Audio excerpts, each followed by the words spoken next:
Shalom and welcome to another in our series of podcasts from Temple Beth Am, a dynamic center for conservative Judaism in Los Angeles. This is a recording of a Shabbat learning session by TBA Rabbinic Intern Yael Aranoff. We begin with Vayigash, which we heard Marshall chanting beautifully earlier. And just to give a little context before we jump into the verses that the verse I want to focus on, Vayigash starts in Genesis 44, verse 18, with Vayigash elav Yehuda. So Yehuda, Judah, is going to Yosef, and not knowing that Yosef is Yosef, still seeing him as this big guy in the house of Paro. So he gives a speech, and it goes from verse 18 through verse 34 in Genesis and Breshit 44. And it's for those familiar with the Andrew Lloyd Webber musical, Joseph and the Amazing Technicolor Dreamcoat, which I will be quoting a little bit throughout this because, like others here at Beth Am, it's a big favorite of mine. So this is the speech. If you're familiar with the musical, this is the "Oh no, not he" speech. And the song goes on, "Oh no, not he, how you can accuse him is a mystery, save him, take me, Benjamin is straighter than the tall palm tree."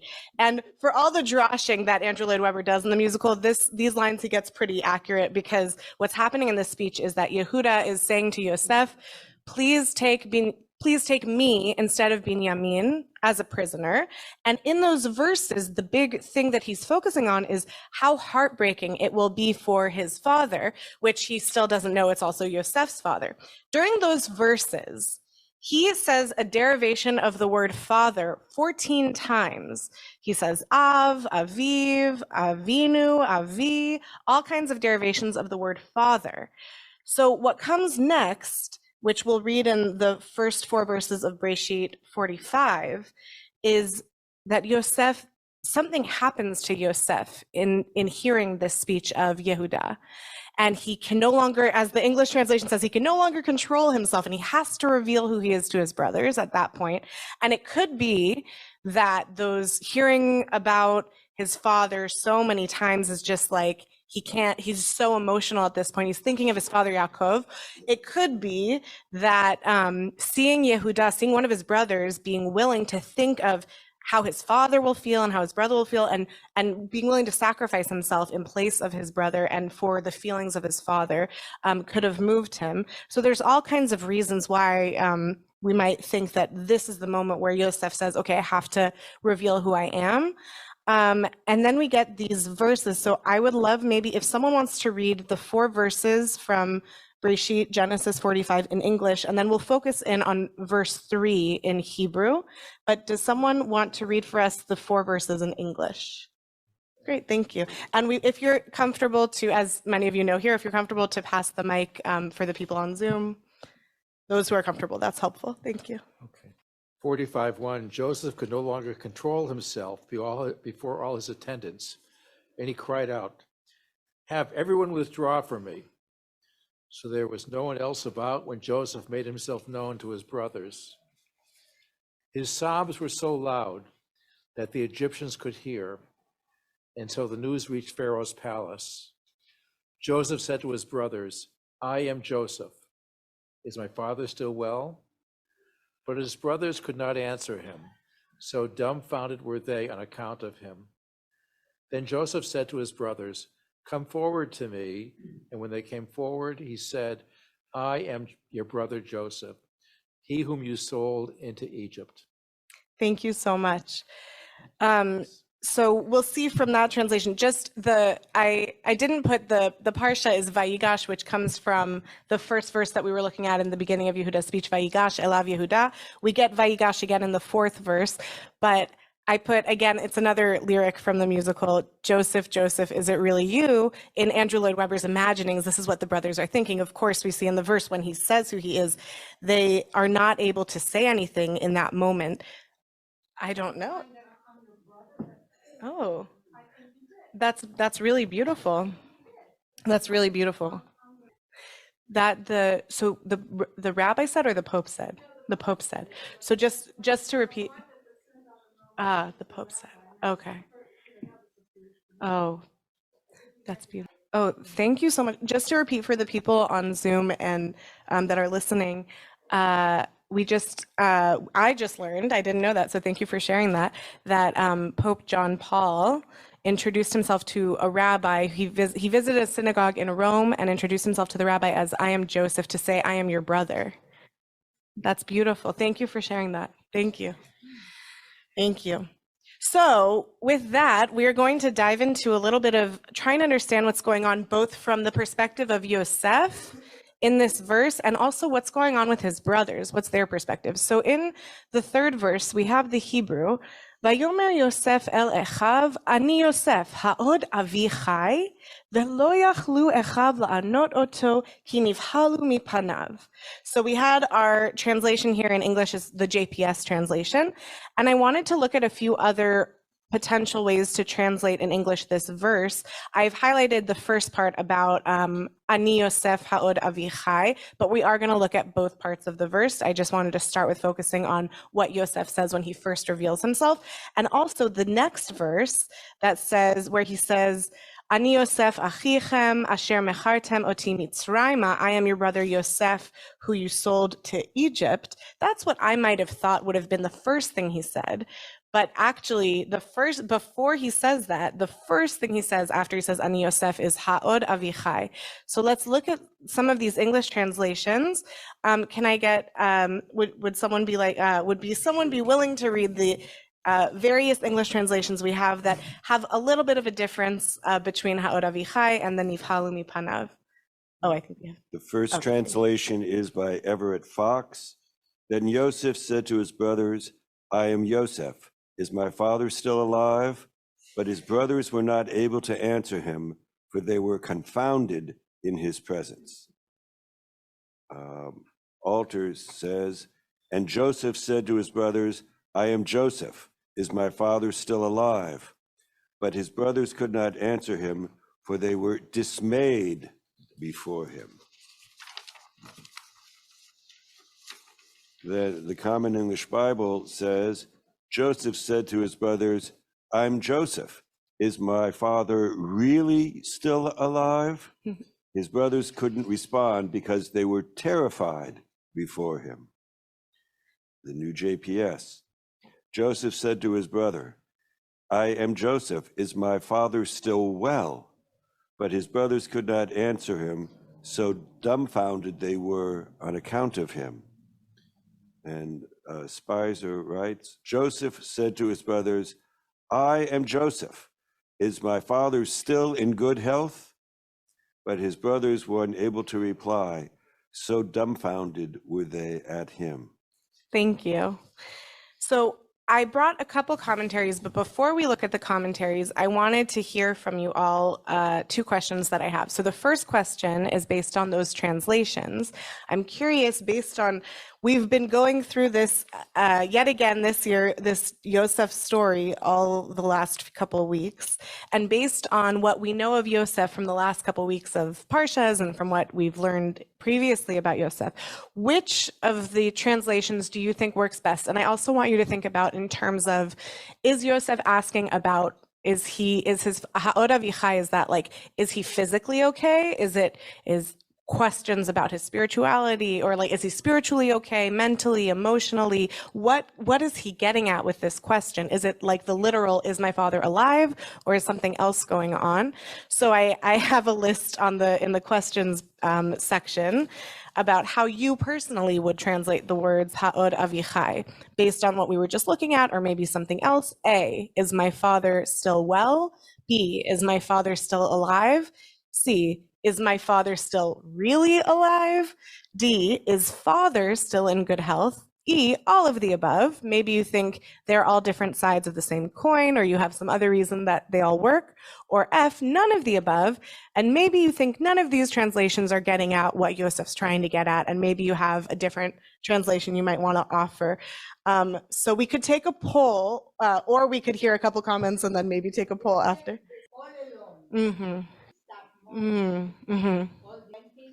It says somewhere, actually, maybe something like that. I don't remember exactly. Yeah. At this point, I think it also says, I don't remember these. I don't remember how old he is. Do you remember? How old is Yaakov? Yeah. I don't remember, but he's definitely, significant amount of time has passed for sure. We're trying to calculate how old Yaakov might be at this time. Old. Yeah. Yeah. Right. Right. Right.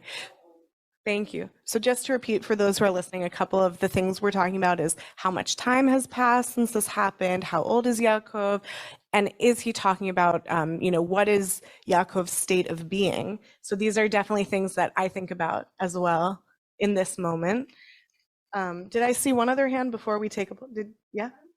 Yeah. But the part that concerns me with that, and because Judah has already been telling him that the stories about his father is alive, and then he comes back and asks this question. It's always troubled me, because it didn't seem to make sense to me, and that because of that, because he's being told he's alive, unless he thinks that his brothers are lying to him. Right.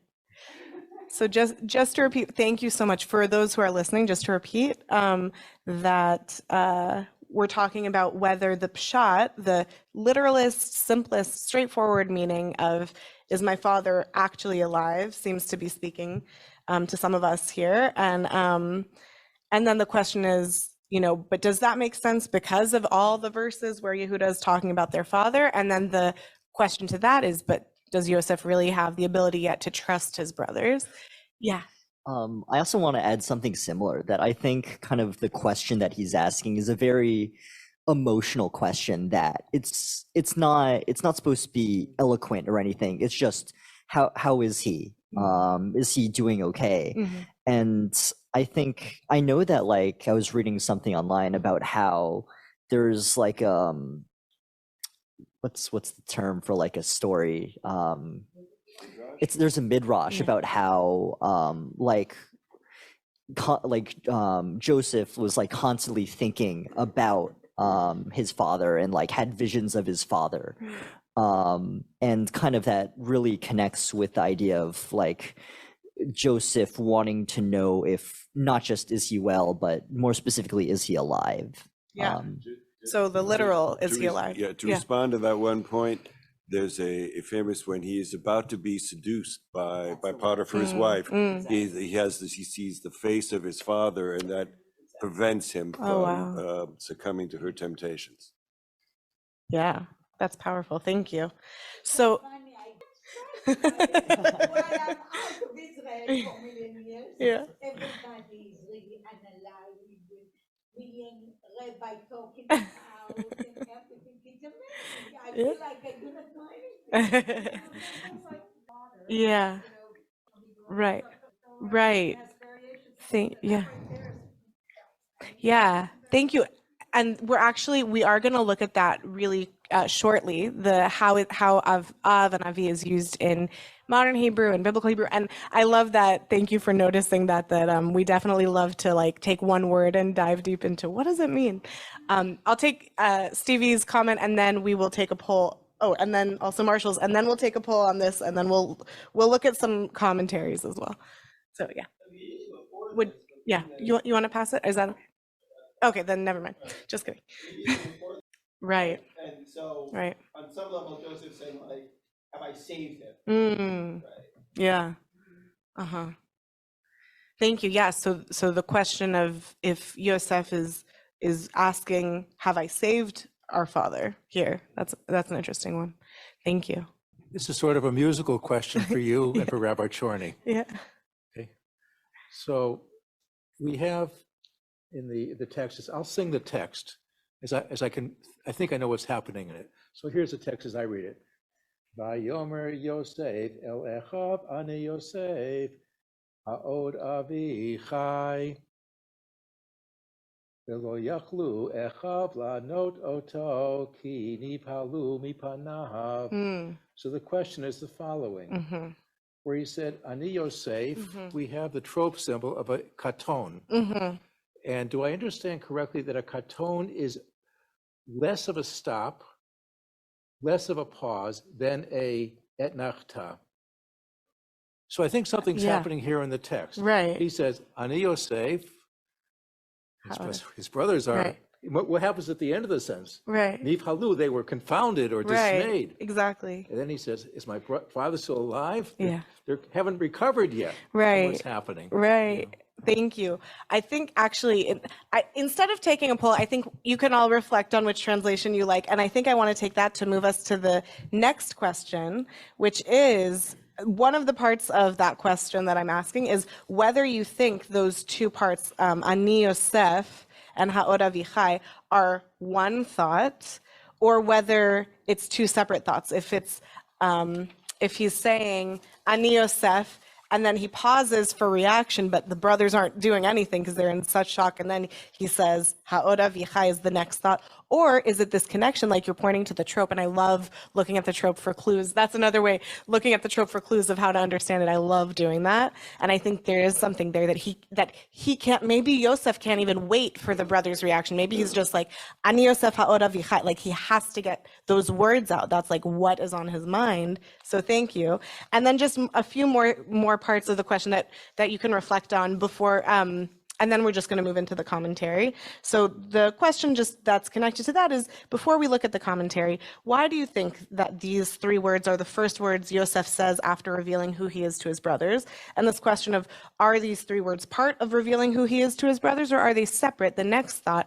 And what do you think might be behind these words? But I think we have been starting to unpack that, and I'm grateful for what we've been sharing so far. So I think I want us to move to see what Robert Alter says, and then we're going to look at the Kli Yakar, and they both look at this first part of Yosef's perspective, and then we'll take a little bit of time to look at the brother's perspective. So does someone want to read the Robert Alter commentary on Ani Yosef Ha'od Avichai? Would you like to? Okay, great. Can we pass the mic? Thank you.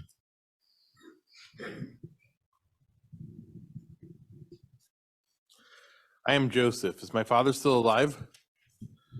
His very first utterance, after his sobs have subsided, is the essential revelation of identity, a two-word in the Hebrew, bombshell tossed at his brothers. He follows this by asking whether his father is still alive, as though he could not altogether trust the assurances they had given him about this when he questioned them in the guise of the Egyptian viceroy. Mm-hmm. His repeated reference to my father serves double duty. The first person singular possessive expresses his sense of personal connection with old Jacob. He is, after all, my father, he is saying to his brothers. But it is also the idiomatic usage for the familiar father in biblical Hebrew, like Abba in Aramaic and later Hebrew. Thank you. So first we get Robert Alter is backing up this question that came up in our discussion about whether Yosef can trust the assurances that they had given him when he's questioning them as the Egyptian viceroy. Are his brothers trustworthy is something coming up in the altar as well, so thank you. And then the question about the language, about Avi, that was brought up about how we look at in the biblical Hebrew or modern Hebrew, that Alter is saying that there is an idiomatic usage for the familiar father in biblical Hebrew. When you say Avi, it could be something similar to Abba. And in fact, one of the translations, I think the Spicer translation, translates it as not is my father still in good health, but is father still in good health with a capital F. So there's a couple different ways to understand this according to the Alter, and I think we were touching on that in our conversation. So I also want us to look at the Kli Yakar, who is, his name was Shlomo Ephraim ben Aaron Lunshitz, and he lived in Prague from 1550 to 1619. And so that's, I just put another, again, that same verse we're focusing on, which has another slightly pretty similar but slightly different translation that says, and Joseph said to his brothers, I am Joseph, is my father still alive? But his brothers could not answer him because they were startled by his presence. So can I get someone to read number 1 under the, is my father still alive, Kli Yakar commentary? Oh, would you like one? Oh, yeah, there's extras. Yeah, thank you. Would you be okay with the mic, or? Oh, it's on where it says the kliyakar,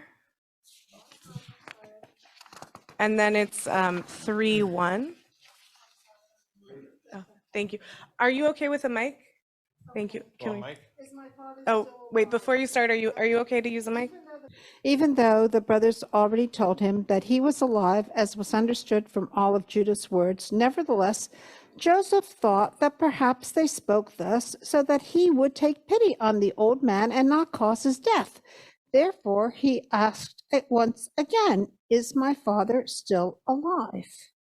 Thank you. It seems logical that one reason we repeat ourselves is for emphasis, because we think the first time around people didn't really pay attention. Therefore, we repeat ourselves. That seems logical. Right.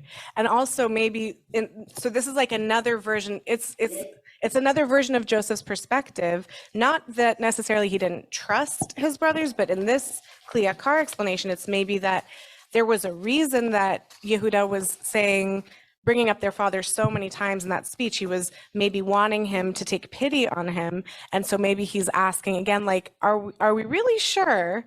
Ha'od avichai. It's like a different side of the same coin of Joseph's perspective. And then the next comment shifts us from focusing on the perspective of Yosef to what's going on in the perspective of the brothers. So would someone be willing to read that number 2 on the brothers' perspective? Or you can continue reading. Thank you. But they did not perceive it thus, and thought that he, Joseph, didn't intend to ask if he was alive or not, but rather to remind them of their sin. Therefore he said, "Is my father still alive?" Meaning that he, Jacob, was his father, not your father, because they did not take pity on his suffering as if he were not your father. They were therefore startled and unable to utter a word. Thank you. Yes, it's common when you're startled, you can't speak a word. You're sitting there, Thank you. So if we're to understand the Ha'od Avichai as is my father still alive, it's a question of, is this to say that Yosef is trying to say to the brothers, is my father still alive? Sort of to like harken back to the Seder language, my father, not your father, not our father, my father, because he's saying, maybe the brothers felt like he's saying, when you sold me into slavery, you weren't thinking about how this would affect our father. And we saw how hard Yaakov took it. So maybe Yosef is saying, you might be thinking of our father now, but you certainly weren't thinking of our father then. So he's really my father because I always thought about him. Maybe that's what the brothers perceived was happening with the Ha'od Avichai. Maybe that's a kliyakar take on it. And then Rashi sort of is in a similar vein that I'll read quickly the Nivhalu mipanav. Rashi says mipnei habusha. They were ashamed. They were embarrassed. Maybe this did remind them. And what's funny to me is when you look at the next verse 4, where Yosef says, Ani Yosef achichem asher mechartem oti mitzrayma. I'm your brother Yosef who you sold to Egypt. You would think that would be more of the that's the literal, the pshat, like, I'm Yosef and here's what you did to me. This is a more subtle opening, and yet the brothers are so, however you want to translate it, they're shocked, they're dumbfounded, they're startled that the brothers don't speak to Yosef until verse 15. Yosef, when they don't say anything, then he speaks more, and then in verse 14 he hugs and cries with Binyamin, and then in verse 15 I believe he kisses the brothers, and then they're able to speak. And we don't get in the text what they say to him, but we do get that they are finally able to speak to him at that point. So there's just a few questions on the back with another little picture of the brothers from the Joseph musical. Just a few questions for reflection, and also if anyone on the Zoom wants to share any reactions, I'm just going to take us through these 3 questions, and maybe this is something we can reflect moving into the next week as we sit with the Parashat Vayigash. So my first question is whether the commentaries of Robert Alter and Kliyakar that we looked at alter your understanding of the 3 words that Yosef uses after revealing who he is to his brothers, Ha'od Avichai. or does it reinforce what we were thinking initially? And I heard a lot of what our initial thinking was in line with what they were saying. And I'm curious, maybe something to reflect on this week, of why you would think now that these are the first three words that immediately come after Yosef says the words Ani Yosef. So that's just a little bit of reflection on what's going on with Yosef, and a little bit of the reflection on what's going on with the brothers. What do we make of the words describing the brothers after Yosef's big reveal? Ve'lo yachlu echav la'anot oto ki nivhalu mipanav. His brothers could not answer him because they were startled by his presence. So just a little bit of, reflecting on that. We talked a little bit about how do Kli Yakar and Rashi help us understand this moment, and how you might describe this moment for the brothers and for Yosef, and that it takes a lot more verses and the hugging and the crying and the kissing before they can actually speak to one another, or before the brothers can then speak to Yosef, now knowing who he is. And then a third question, this is really just for reflection, is how do the words that we use affect our own relationships, familial and otherwise? This question of him is he saying Avi for a specific reason to really get at them, or is it a personal thing? Maybe it's a personal thing, but it maybe affected them in that way. And with the wisdom of the coming week's parasha, as distilled by the commentators and by us, how can we increase our mindfulness about the words we use in relationship to others and in describing our relationships to others? You have been listening to another in our series of podcasts from Temple Beth Am, a dynamic center for conservative Judaism in Los Angeles. If you enjoy these podcasts, we invite you to write a review on the Apple Podcast site or wherever you get your podcasts. For more information about Temple Beth Am Los Angeles, go to tbala.org.